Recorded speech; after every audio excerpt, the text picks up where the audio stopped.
Well, welcome to Photoshop. So we're going to take a look at just getting around in Photoshop real quick here.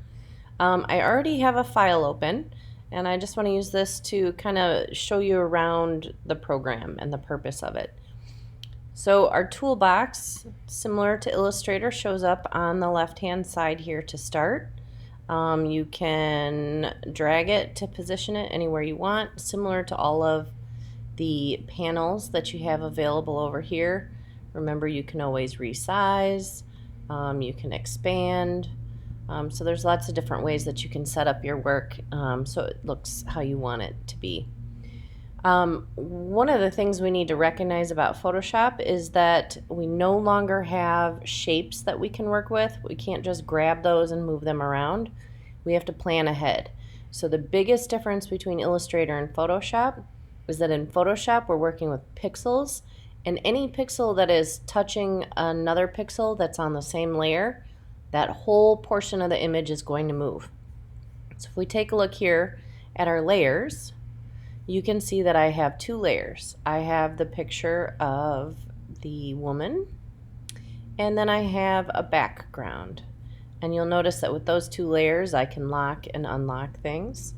So if I want to move my picture, sorry, let me lock that back up.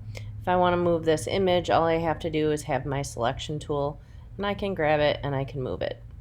Similar to Illustrator, we can change the order of our layers. So if I put that behind, obviously we no longer see our woman that's standing there dancing.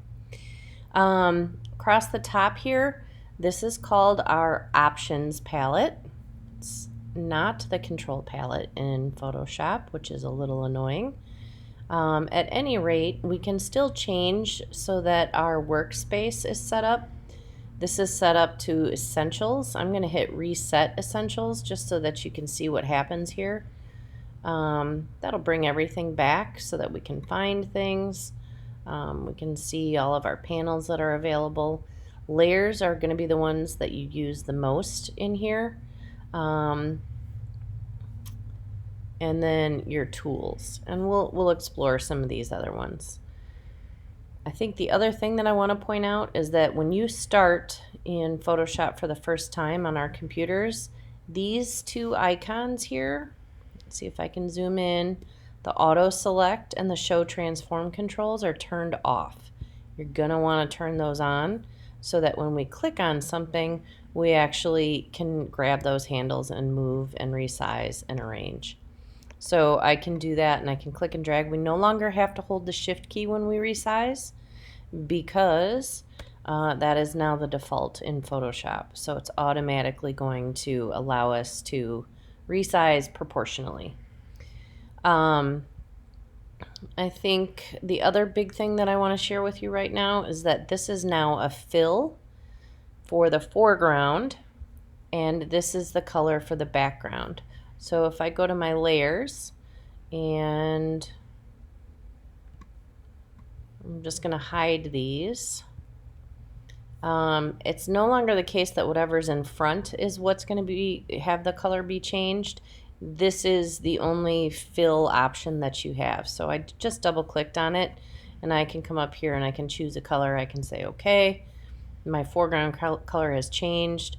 I could use my paintbrush to draw with it, but I would need a new layer here, so I'm going to add a layer, and now I can draw. And there's all kinds of adjustments we can make, and we'll take a look at those later. I can fill things in very quickly with something that's called the paint bucket, which is underneath the gradient tool here.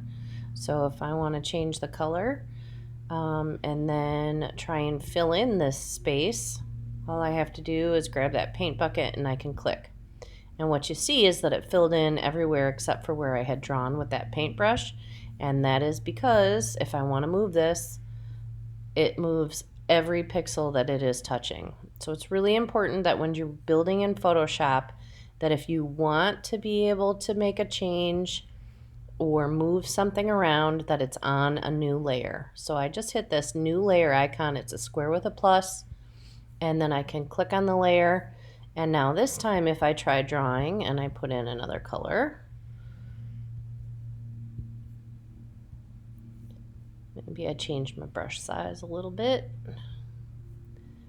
Now when I draw, whatever I draw on this layer, when I go to get my move tool, I'm going to be able to move and adjust it.